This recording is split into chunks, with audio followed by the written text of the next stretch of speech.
what do we have to do in order to live the blessed life or to be blessed by God and those types of things. And one of the very first things that we're told to do is to resist temptation and the devil, right?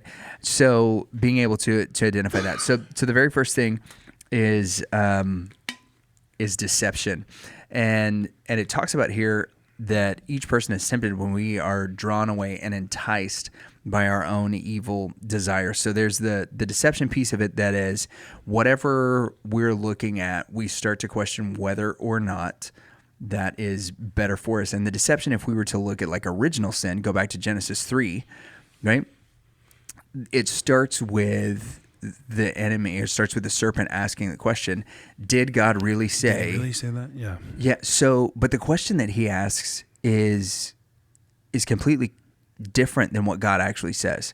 And this is, I think, something that a lot of people miss, is that the serpent asks, not did God say you can't eat of the fruit of the tree in the middle of the garden. He goes, did God really say you can't have any, you can't eat the fruits of any of these trees? And I want to read it exactly, because he's so clever in the way that he says it. And that's why it's, they set it up as like the serpent was more crafty than any of the other creatures, because he does it in such a way that you almost don't notice the subtlety of the wrong that's in there.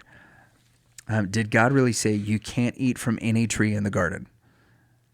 No, he didn't say that. But he absolutely didn't say that. But this is where the deception starts. Well, did God really say you can't do any of this? Did God really say that all of this is bad? Yeah.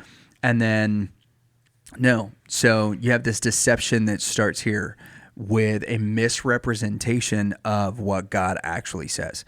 And when we look at so often the sins in our lives, is that is what it starts with, is this question, well, did God really, does Scripture really say that this is bad? Did God really say that this is not right?